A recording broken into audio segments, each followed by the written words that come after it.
Hai, Assalamualaikum. Hari ni Amai nak tunjukkan cara-cara masak kuih kajar atau kuih tiram. Cara-cara dan bahan-bahannya ialah 1 kg tepung gandum. Kemudian masukkan garam 1 sudu makan dan 1 sudu teh serbuk kunyit ke dalam 1 cawan air.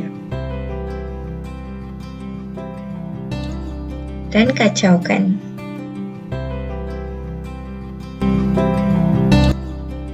Kemudian tuangkan bancuhan kunyit dan garam tadi ke dalam bekas tepung itu sedikit demi sedikit. Dan kacaukan tepung supaya ia menjadi sebati.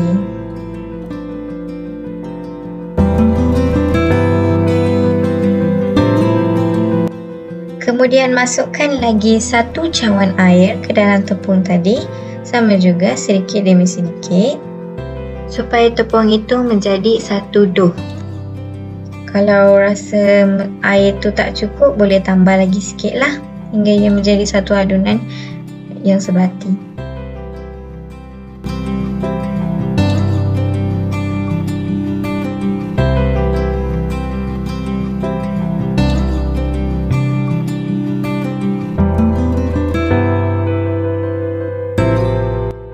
Untuk sebatikan tepung itu dengan lebih mudah, saya hanya menggunakan tangan. Pastikan tangan sudah dicuci dulu ya.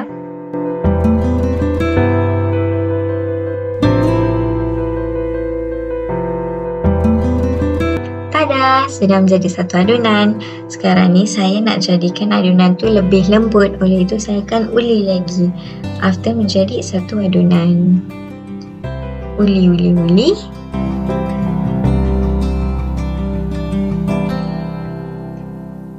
Dan selepas itu bolehlah diletakkan ke tepi sekejap.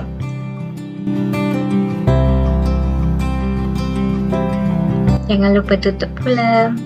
Bolehlah ambil semula adunan tadi dan jadikan adunan itu kepada bola-bola kecil.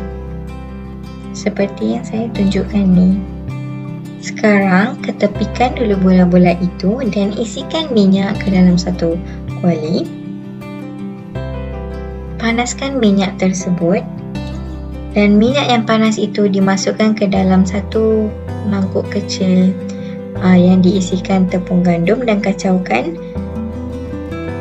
sehingga ia menjadi seperti paste.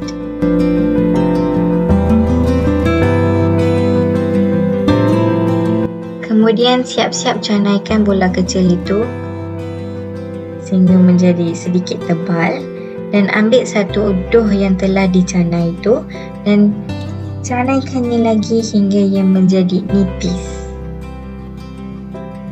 Pastikan ia menjadi seperti satu adunan dough yang besar dan nipis.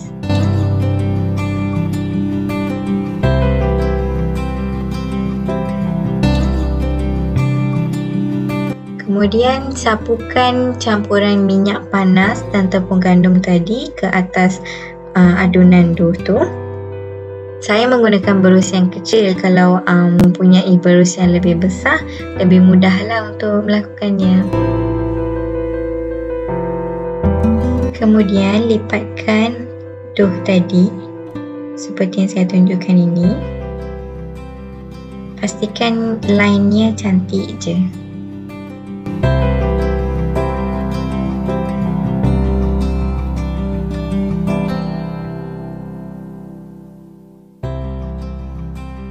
Selepas itu bolehlah potong tepi-tepi tepung tersebut jika rasa tidak cantik. Kemudian potongkan ia menjadi sama rata, sama saiz.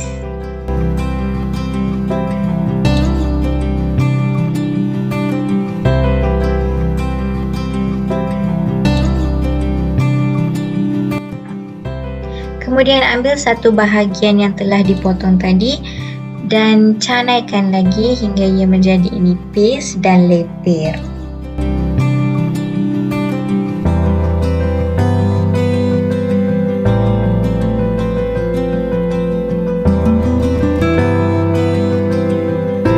Setelah siap menipiskan semua tepung tadi, bolehlah mulakan dengan proses menggoreng.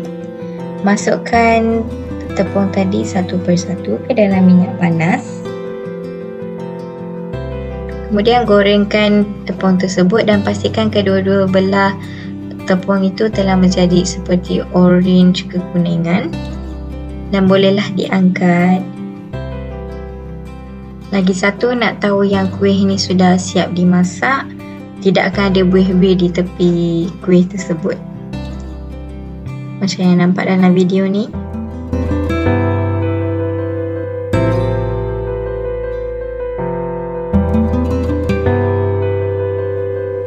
Kemudian boleh taburkan gula kisar atau gula icing ke atas kuih tersebut dan pastikan kena dekat semua tempat lah supaya kuih tu sedap dan manisnya sama di semua tempat.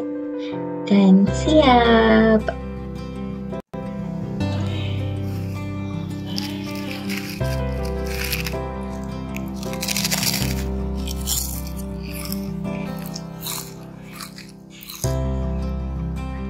Nampak sedap dan rangup kan kuih ni? Bolehlah cuba. Terima kasih kerana menonton. Kalau suka, jangan lupa subscribe dan share ya. Bye, jumpa lagi.